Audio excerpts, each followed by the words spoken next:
Good evening and welcome to Hello It's Us, a program based on the premise that life in general goes better if it's all of us working together as opposed to if you, me, and them are all working at cross purposes. Hello It's Us is brought to you by a collaboration between the Extended Dream Foundation and the folks here at Public Access Television Channel 18. I'm Terry Cunningham, one of the co-hosts. Keith Ruff on the end is my partner. Yeah. And today we've got Jeff Lauer, Executive Director of the Brain Injury Alliance of Iowa. And we're continuing our discussion on lack of state funding for some of the programs for folks with disabilities and the aging population.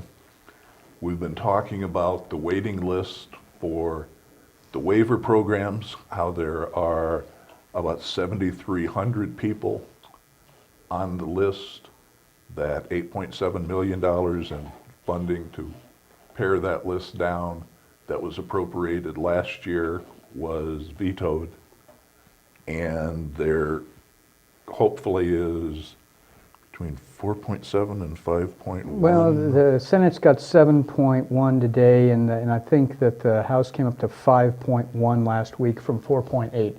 That was their nod to the needs of the populations, was that they found a couple $100,000 extra. But the fact is that $5 or $7 million is not what's needed. Something like $25 million is what's needed to clear those waiting lists. So.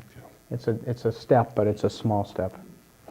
And I don't know whether we mentioned before, last year the waiting list was about 4,000. That's correct. So it very nearly doubled. That's correct. From last year to this year. Right. Because frankly, the legislature had recognized the need to keep up with that list for two reasons, maybe three reasons, I'll say. One was that it was the right thing to do morally, that people need services. And so I'll give our legislature a nod for doing that. They had the money allocated. We may have gotten caught in a perfect storm last session in which the Affordable Care Act and the Mental Health Disability Service redesign and the Iowa Medicaid expansion, which the governor called the Iowa Health and Wellness Program, were all coming together, and there was some confusion, amongst a lot of us, about what was going to happen. But the governor's office vetoed this. Their claim was, vetoed that money for those services. The claim was that they thought it was included in the Iowa Health and Wellness Program plan, which it wasn't. And so the resulting fact is that instead of keeping up with this issue, we're a whole year behind. We haven't made any payments on the increased need that people have for these services. So we've doubled that waiting list, which was, as we said before, already unreasonable to begin with, and is now grossly unreasonable. Yeah, did you mean that only because of money, or is it just plain, I don't care? You know, I haven't, it's a good question. Okay. I don't care. I don't think there are many people that I run into in public office or in policy areas who genuinely don't care. Okay. But then maybe that's just because I'm looking for the best out of people. There's probably a handful of jerks. There's always jerks in a pot. But the reality, and it's not that there's not enough money. It's that I think there's not an awareness, Keith, of what people's lives are like, both with and without the needed services and supports that are out there. We in the disability community for many years, and I've worked in the field of brain injury for 25 years, and you've worked, alongside me in the field for many of those years. We used to have many more advocates showing up with a passion for making their needs known. We have less advocates than we used to have. They're maybe not less advocates.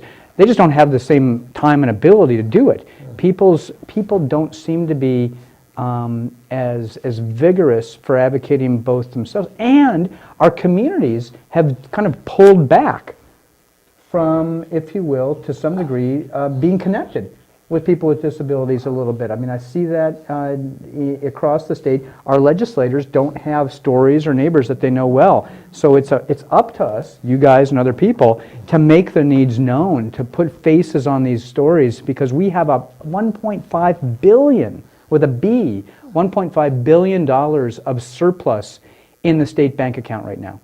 And with $1.5 billion, not being able to come up with a few million, even though that's a lot of money, but it's not a lot of money compared to what we have, is unconscionable. And so trying to connect the dots for people so that they do care. And maybe we have to say that the actions speak louder than caring. In the end, not funding this is a signal that we don't care. So I think you're right. Do you also, don't you think that each factor takes care of your life? We've been around the world. We've done the heavy work. The young people coming up today have it a lot easier. They have it a lot easier. They maybe the services were taken for granted for a while. Yeah, that's fine. I think to some extent that's true. I think that's changing. Okay. And I think what we're probably doing by default is in empowering another group or another wave of advocates, hopefully, who can take the lessons from people like yourself and Terry. But the sad part is, as you guys know, it takes months and years to make the case for services and supports when they've been eliminated. And Terry was saying that it was back in 1996, I think, that we did one of those old reorganizations of services, and things are just kind of still muddled up from that. We're redesigning the system right now, and there's just a lot of change afoot. Showing up and being aware of what's going on, but also, I think, talking with our policymakers, whether it's local or at the state level, or if you can get a hold of your federal congressperson, that makes a difference too. We still have that democracy component, which makes a difference. Or if you can write a check for a couple $1 million, you can get somebody's attention. That works. I haven't done that for a while. The problem is when it's the people who make the rules Yeah. that are breaking the rules. Because in '96, Yep. the state promised, Yep. because that froze Yep. mental health disability services Yep. levying Yep. at a certain level. Right. And they have not risen since then And the state promised to make the difference. to make up the difference. And they didn't. That happened for about 2 years. Right. Then the state had a problem, and the state has never, again, made up what they owed, and the counties have never been able to get ahead. I'd like to know one business that from 1996 to 2014 has been unable to increase the revenue Right. they operate with, Right. yet has had the demand for their services multiply Right. how many times? Well, that's ridiculous. It is ridiculous. It has implications in different areas. One area is just our ability in Iowa to recruit direct service workers and to have people who are willing and able to provide services to people with disabilities at a reasonable wage. That is less and less. It also affects our community service organizations, nonprofits, because they have to really act as charities above and beyond. They have to raise funds, not for above and beyond services, but for core services that used to be provided by the, as you say, by the law. And then this other issue, or the same issue, is this issue of not following the law. In Iowa, we haven't had the Department of Justice here to look into our... Not for this. Not for this, thank you. We've had it for a couple of things, but not for this issue of the violation of people's civil rights around the Olmstead Act. I know that last week in Rhode Island, the Department of Justice settled with the state of Rhode Island around a very big case regarding segregation of people with disabilities and employment. And our Senator Harkin, although he may be retiring soon, he's been very clear that he's interested in this issue of the waiver waiting lists.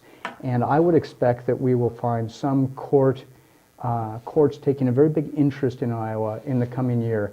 I think so. That may be the only way to get the state to follow its own laws.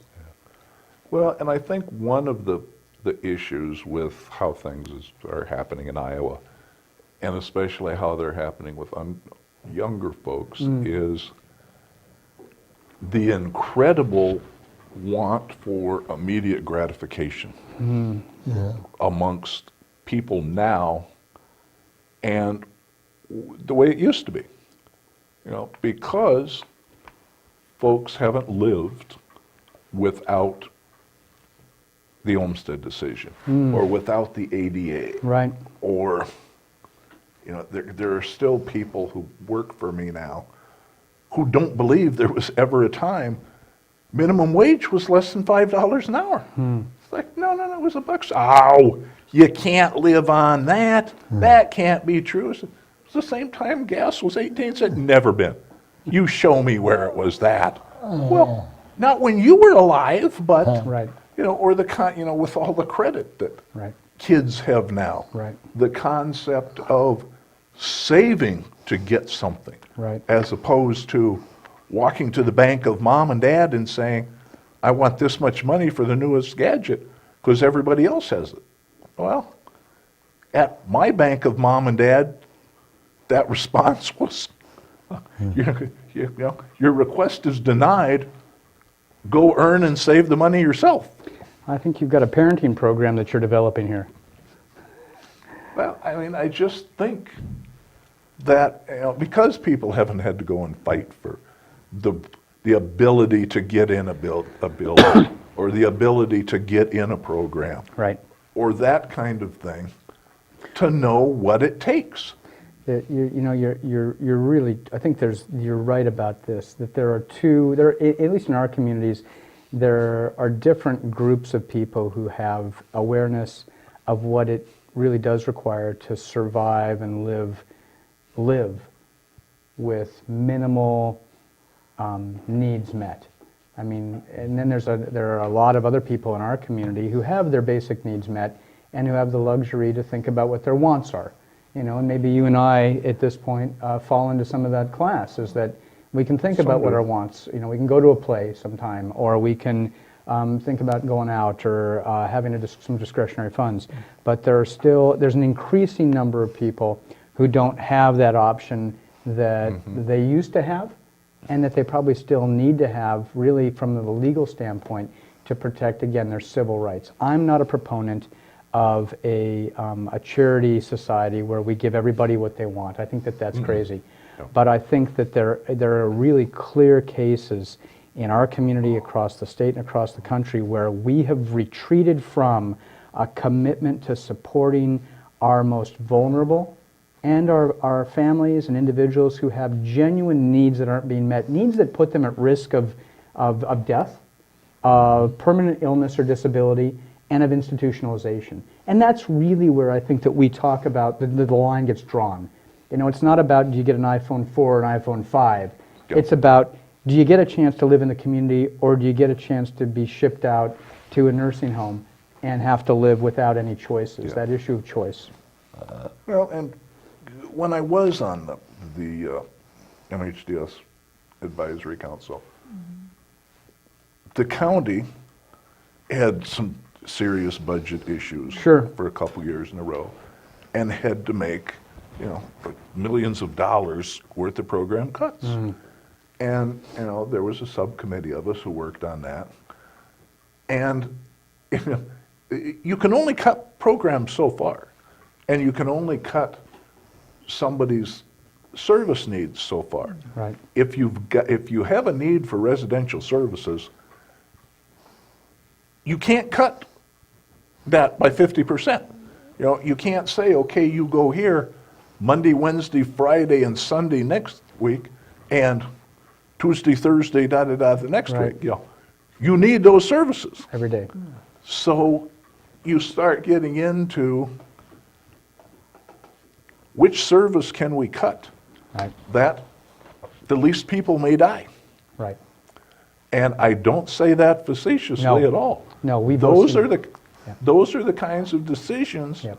that you come down with. Right. Because there's absolutely no other choice. Sounds like at some level that was a death panel. I mean, I hate to, that's a bit Yeah, hyperbole. I know what you mean. It's a hyperbole, Yeah. but it's because you weren't making individual decisions. No. But we do know that when we face cuts, that there are people who go homeless. There are Sure. people who end up living in their cars who become subject to violent crimes in our community. Or there are people who just get very ill because nobody's checking up on them for nutrition or for health or for medication support. I mean, there's a lot of folks who should be getting services that aren't. On the other hand, there is also a lot more folks who go to prison where they get services in a different way than they used to. And that's because needs don't end. You mentioned that there's no provisions for folks with developmental disabilities or brain injury. Correct. Now, if that goes into effect next Monday, Right? Yeah. the need doesn't change. No. No. You've got however many people Right. who still need that service, Right. but can't get it. Right. And so what happens to And them? somebody's going to pay. That means if people are having health or mental health issues, Right.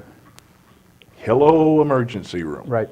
Yeah. It means if folks are desperate Right. to find some place to live or to find some place to eat, a brick's going to go through a window, Right. and they're going to be sitting waiting for somebody to come pick them up and take them to jail. You bring up a really good point. We shift the expense from the place that was the most appropriate, the most supportive service that And understood probably the people. most cost-effective. And the most cost effective, and we shift it out to who knows where. It's either a cost for a judicial system, or a cost for a healthcare system, or a cost for the mental health system. But the costs do happen. Or a cost, the cheapest, I'm a cynic when I say this, but if we get to the point where in our society it's cheaper just to let people perish than to provide services. That's not the kind of society I No, want to live in. No. But that has happened more frequently in the last couple of years. Yeah. Well, and I mean, it's pretty much accepted that the second largest provider of mental health services now is the penal system. Absolutely. And that's not the job that those folks signed up to do. No. And That's they- not what they're trained to do. No.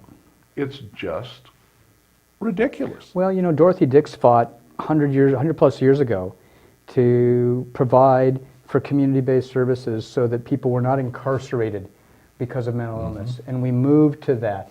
And then I think that the budgets that grew and those systems that grew quite appropriately maybe became a bit outdated and a bit ossified in terms of large institutions. Yeah. And so we moved to, I think appropriately, deinstitutionalize and provide services and supports to the community. But now that we've moved away from that, the pendulum's swinging back, Yeah. and we've got it all over again. Yeah. Yeah. And they're out of sight, or they're up in Anamosa. Yeah. Well, and we had mentioned earlier that we were going to also talk some about Yeah. the Meals on Wheels and congregate food programs and that.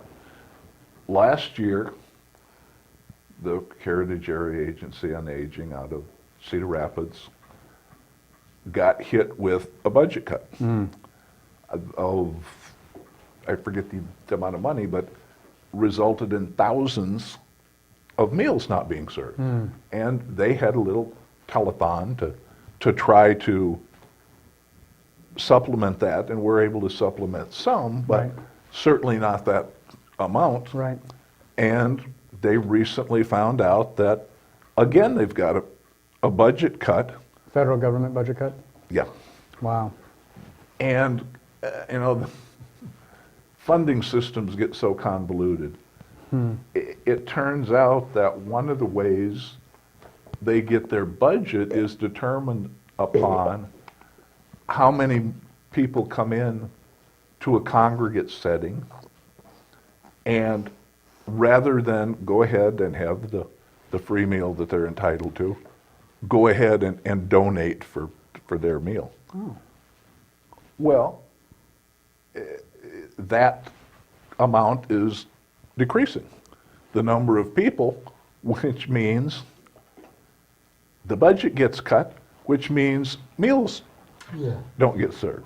That's a silly So policy. at this point, That's just stupid. it's like 73,000 meals in the region and the Johnson County and Heritage region that aren't going to be provided this year. So those are feeding sites that will be closed. I thought I read that there were going to be a number of places that There were gonna be- may. No, I think this is true. I think Heritage is closing down 7 locations. Their plan is at the end of this month, the end of April, they'll be closing 7 congregate meal sites because of these budget cuts. So that's, 7 could be. locations that our elders can't get access to the nutrition and food that they need. Yeah, and these are not folks who go there instead of to a restaurant. Right. These are meals that can be life and death meals. Yeah. It may be the only hot meal somebody gets a day. And that counted on. Yeah, and it's counted on. Absolutely. And these are, I think these are people, when we talk about this issue of food insecurity, these are people who are invisible to many of us because they don't have disposable income to go out and do a lot of things. Or we may see them, they're, downtown or at the library or wherever. But, we assume so many times, those of us who have our needs met, that others do too. Well, in addition to congregate meals, they're the ones that are delivered to people. Indeed.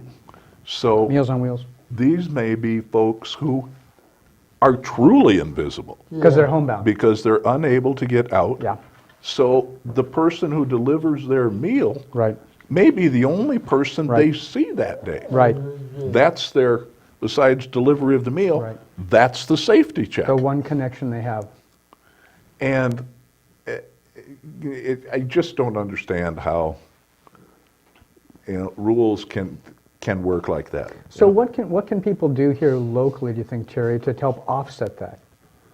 Well, certainly contact the governor, contact your local legislators, and write a check if you can. Yeah. I think that issue, you're right. The advocacy, we've gotten, I think there's so much news that comes out about how we're not doing this or how the environment's going this way or global climate change is going to wipe out the corn crop or whatever it's going to be. Yeah. There's a certain amount of, I can't do anything. But people can do some things. Yeah. People can make sure and advocate that homebound elders get Yeah. a basic hot meal a day, that a child with mental health needs that's stuck in an institution out of state at $800 a day, that they should be able to come home with community-based services at maybe $100 a day. That just makes sense. It makes fiscal sense. It makes sense for the kid. That a person with a brain injury that first year should have some specialized services to readapt to the environment that's new to them because of their cognitive changes, as opposed to waiting 2 years, establishing a new routine that may be unhealthy and unproductive, and then having that knock on the door 2 years later saying, oh yeah, we have some services for you, now that it's too late. Yeah. Well, we've done it again and burned through our available time. Thank you much. It's always a pleasure. Fun and informative as always. We may have to invite you back when we have the legislators for their Oh, I would love that. wrap-up I would session. love that. You give me a chance. Okay. So, until next time, thank you. See you again. Hopefully spring's actually going to appear sometime soon. Knock on plastic. Have a good week. Have a great week.